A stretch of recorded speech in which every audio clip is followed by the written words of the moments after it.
Thanks for watching. Don't forget to like, comment, share and subscribe to.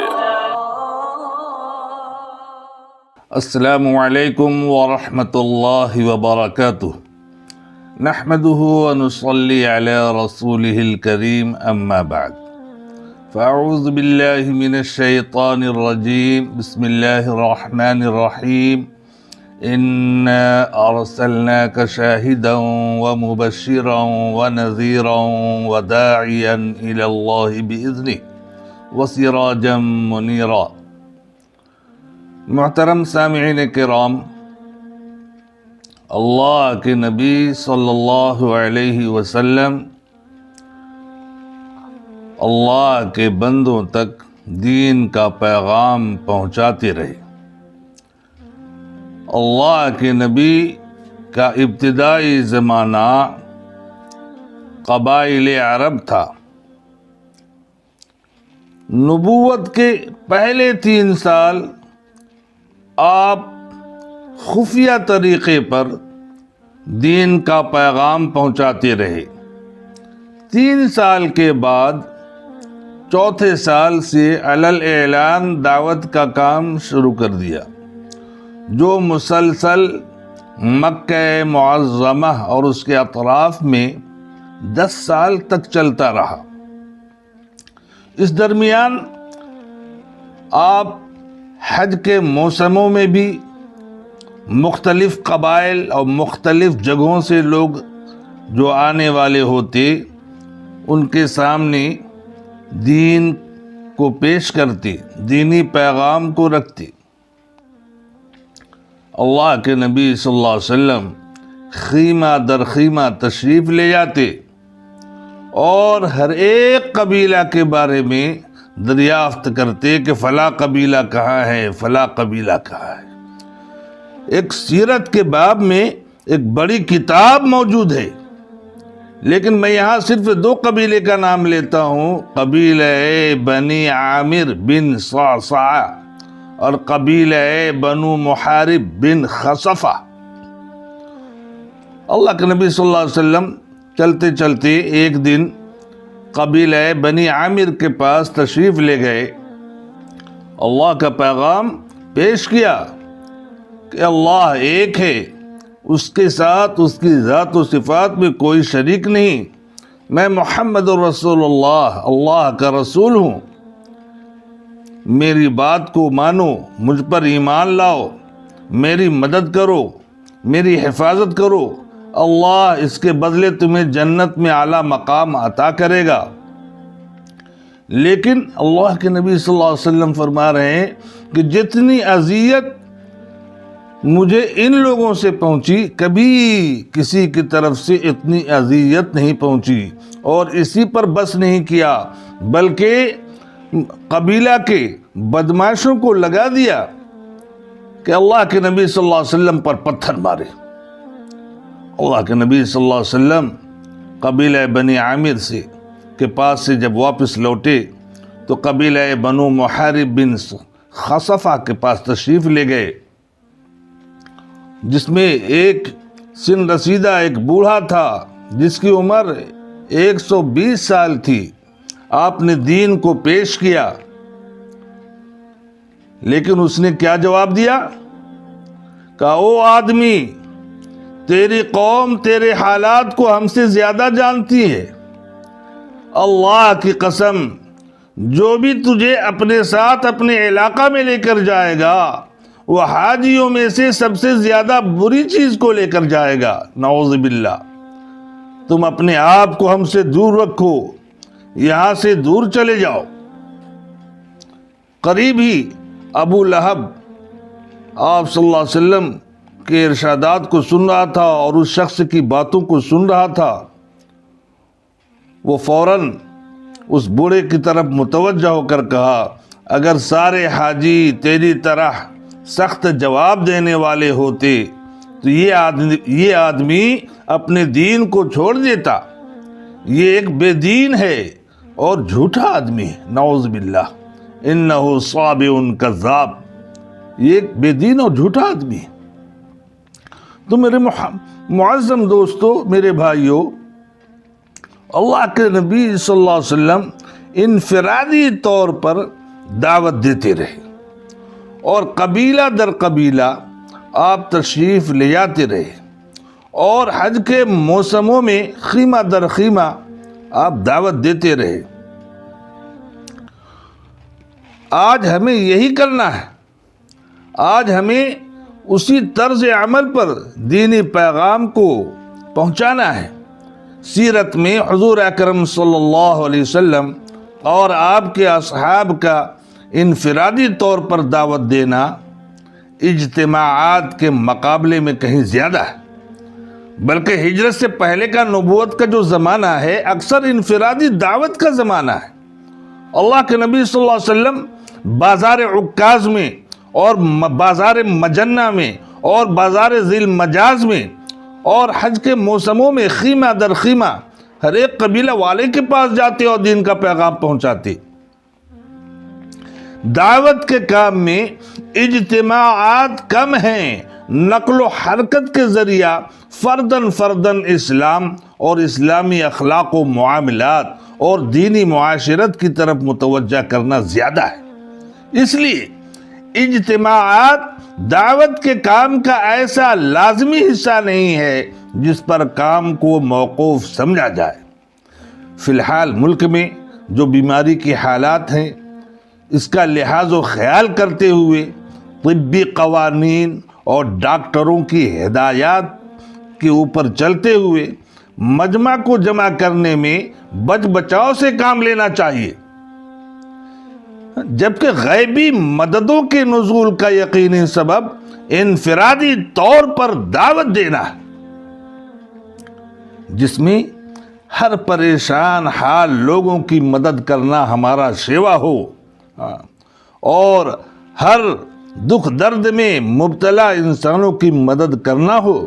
یہ مدد کرنا یہ دعوت کا بہت بڑا حصہ ہے۔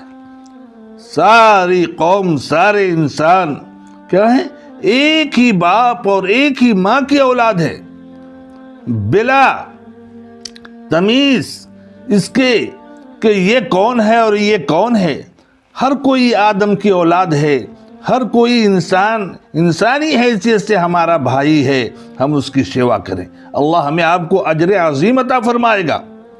اور ساتھ ہی ان حالات میں توبہ استغفار کو لازم پکڑو اور اللہ رب العزت کو منانے کی طرف اور ذکر عبادات کے ذریعہ حتی الوسع ہم کوشش کرتے رہیں، یہ ہمارا سیوا ہو۔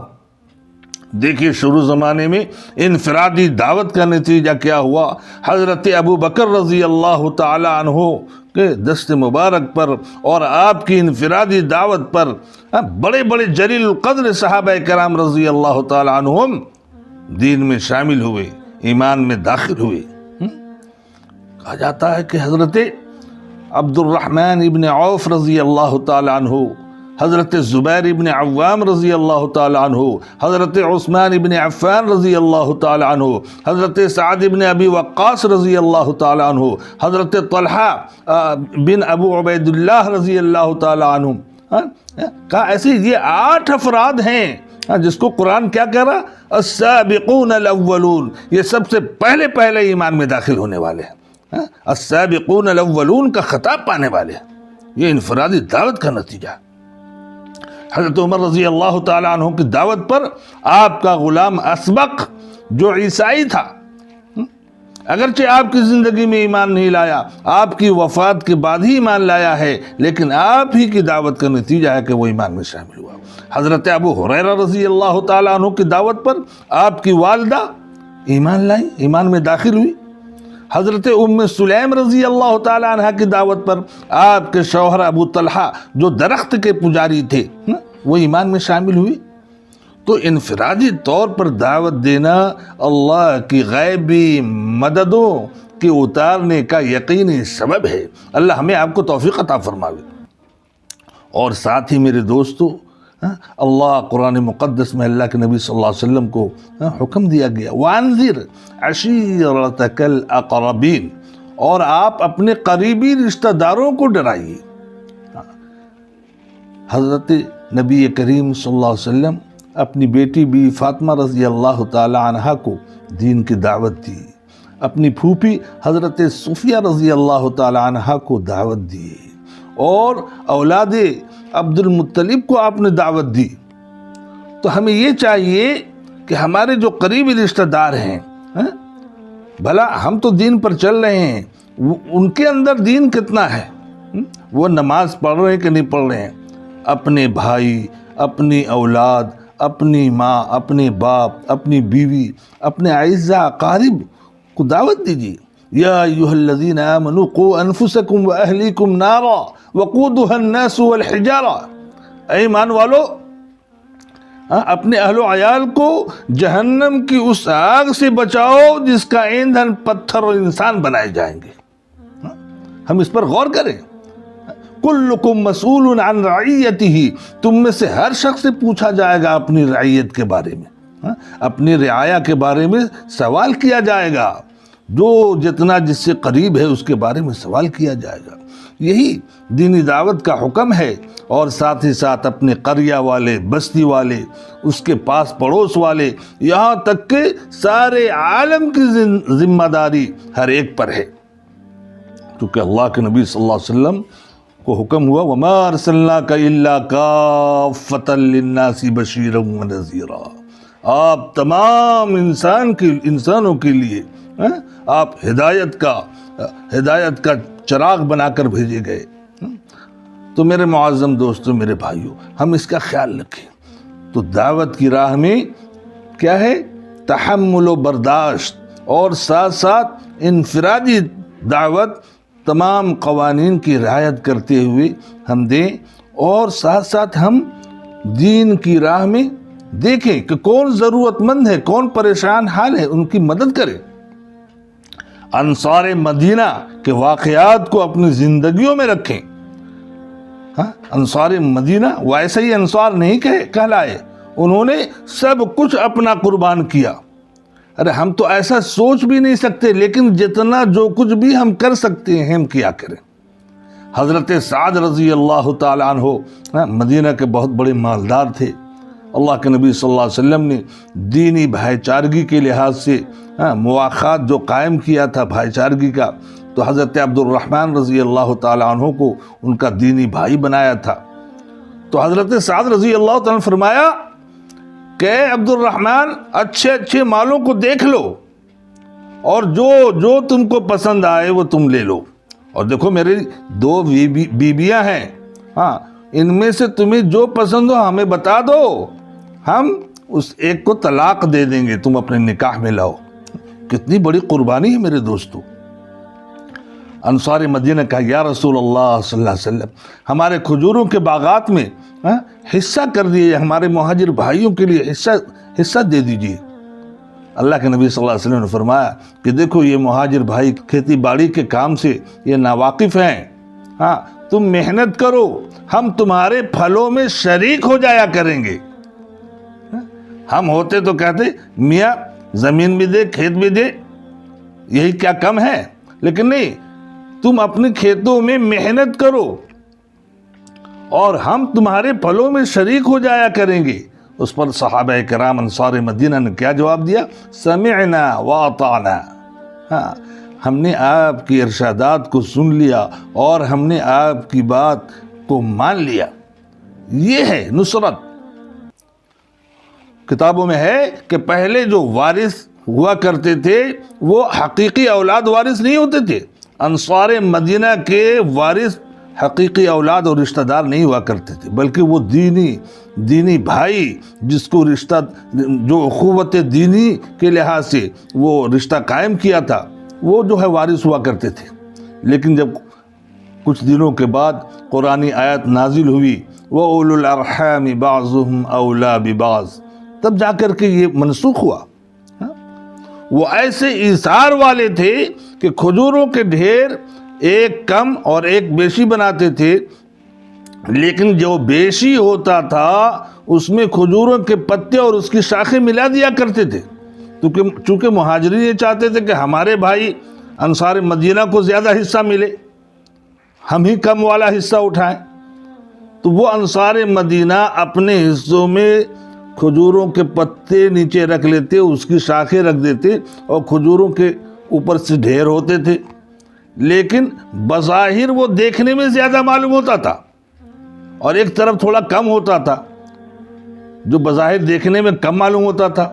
تو وہ مہاجرین اپنے بھائی کو، انصار مدینہ کو زیادہ دینے کی وجہ سے کم والا حصہ اٹھاتے تھے، حالانکہ جو کم والا حصہ اٹھاتے وہ کیا زیادہ ہوتا حقیقت میں، کیونکہ وہ جو دیکھنے میں ظاہری طور پر بیشی معلوم ہو رہا تھا، اس کے نیچے پتیاں ہوتی تھی، کھجوروں کی شاخیں ہوتی تھی۔ یہ ایثار تھا، یہ جذبہ تھا۔ تو میرے معظم دوستو، ان تمام اصولوں کو ہم اپنے سامنے رکھ کر کے دعوت کا کام کریں گے اور تحمل و برداشت کے ساتھ ہم دین کا پیغام پہنچائیں گے، اور انفرادیت کے ساتھ، اور موجودہ صورتحال میں ہم انفرادی طور پر ہم جو ہے دعوت دیں گے، تو انشاءاللہ تعالی اللہ تبارک و تعالی دین کی اشاعت فرمائے گا، ہمارے اخلاق سدھریں گے اور ہمارے اندر دین آئے گا، ہمارے اندر بھائی چارگی آئے گی، اور اسی طرح سے سارا کا سارا کامل دین ہماری زندگیوں میں اتر جائے گا۔ اللہ تعالی ہمیں آپ کو عمل کی توفیق عطا فرمائے، آمین۔